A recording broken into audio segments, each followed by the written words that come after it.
അസ്സലാമു അലൈക്കും വറഹ്മത്തുള്ളാഹി. സൂറത്ത് ത്വാഹ രണ്ടാമത്തെ വീഡിയോ ആണ്. 9 മുതലുള്ള വചനങ്ങൾ. അഊദു ബില്ലാഹി മിനശ് ശൈത്വാനിർ റജീം. ബിസ്മില്ലാഹിർ റഹ്മാനിർ റഹീം. വഹൽ അതാക ഹദീസു മൂസ.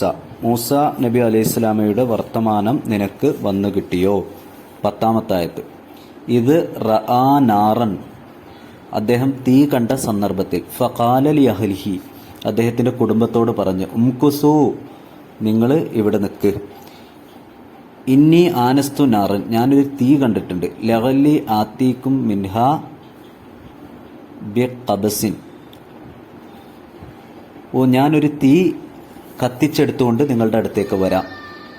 ഔ അജിദു അലൻ നാരി ഹുദ, അല്ലെങ്കിൽ ആ തീയുടെ അടുത്ത് വല്ല വഴികാട്ടിയെയും ഞാൻ കണ്ടേക്കും. മൂസാ നബി അലൈഹി സ്വലാമയുടെ ചരിത്രമാണ് ഈ ആയത്തിൽ പറയുന്നത്.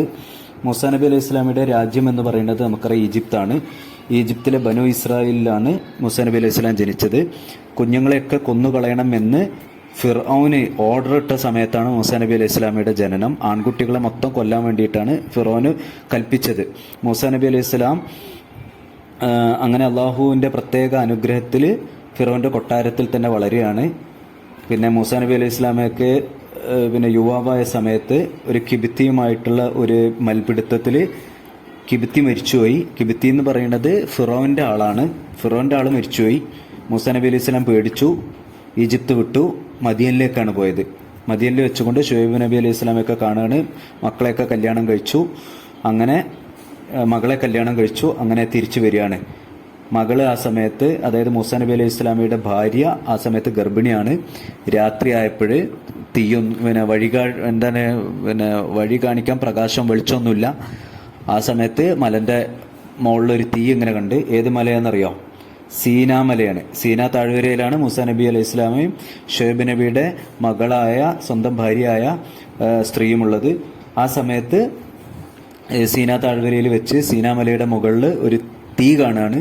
അപ്പോൾ മൂസാ നബി അലൈഹി സ്വലാം ഭാര്യയോട് പറയണം, നിങ്ങൾ ഇവിടെ നിൽക്ക്, ഞാനൊന്ന് വേഗം പോയി നോക്കട്ടെ, ഒരു തീ കൊണ്ടുവരാം, എന്നാൽ നമുക്ക് രാത്രി സുഖമായിട്ട് നടന്നു പോകാമല്ലോ. ഇനിയിപ്പോൾ തീ കിട്ടിയില്ലെങ്കിലും നമുക്ക് പോകേണ്ട സ്ഥലം എങ്ങനെയാണെന്നുള്ളത് അറിയാൻ വേണ്ടിയിട്ട് ആരെങ്കിലും അവിടെ കാണാം. ഒരു തീ കാണുമ്പോൾ അതിൻ്റെ അടുത്ത് ആളുണ്ടാവുമല്ലോ.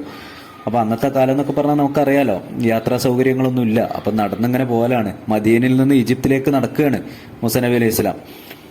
അതായത് ഫിറോന്റെ നാട്ടിലേക്കാണ് ഈ നടക്കുന്നത്. ആ ഒരു സംഭവമാണ് വിശുദ്ധ ഖുർആനിൽ സൂറത്ത് ത്വാഹയിലെ 10-ാമത്തെ ആയത്തിൽ അള്ളാഹ് പറയുന്നത്.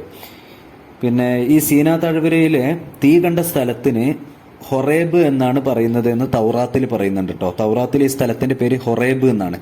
ഹൊറേബ്. ഇനി 11-12 ആയത്ത്. ഫലമ്മ ആത്താഹ നൂദിയ യാ മൂസ. അപ്പോൾ മൂസാ നബി അലൈഹി സ്വലാം അവിടെ എത്തിയപ്പോഴേ, ആ തീയിൻ്റെ അടുത്ത് എത്തിയപ്പോഴേ ഇപ്രകാരം വിളിച്ചു പറയപ്പെട്ടു. എങ്ങനെ? യാ മൂസ, ഏ മൂസ, ഇന്നി അന റബ്ബുക്ക, നിശ്ചയമായും ഞാനാണ് നിന്റെ രക്ഷിതാവ്. അപ്പൊ ആരാണ് വിളിച്ചു പറയണേ? അള്ളാഹു സുബ്ഹാനഹു വ തആലയാണ്. ഫഖ്ലഅലൈക, നീ നിന്റെ ചെരുപ്പുകൾ അഴിച്ചു വെക്കണം കേട്ടോ. ഇന്നക, നിശ്ചയമായി നീ ബിൽ വാദിൽ മുഖദ്ദസി തുവ, തുവ എന്ന് പറയുന്ന പരിശുദ്ധമായ സീന താഴ്വരയിലാണ് നീ ഉള്ളത്. തുവ താഴ്വര, അതായത് സീന മലയുടെ താഴ്വരയിലായ തുവ, ആ തുവ എന്ന പരിശുദ്ധമായ താഴ്വരയിലാണ് നീ ഉള്ളത് എന്ന. അപ്പൊ അള്ളയാണ് സംസാരിക്കണം കേട്ടോ. ഇവിടെ നമ്മൾ ശ്രദ്ധിക്കേണ്ട ഒരു കാര്യം, മൂസാ നബി അലൈഹി സ്വലാം മാത്രമാണ് അള്ളാഹുവിന്റെ സൗണ്ട് കേട്ടത്. അള്ളാഹുവിനെ കാണാൻ പറ്റിയോ? കാണാൻ പറ്റിയില്ല. കാണാൻ പറ്റില്ല. ആർക്ക് മാത്രമേ ഉള്ളൂ?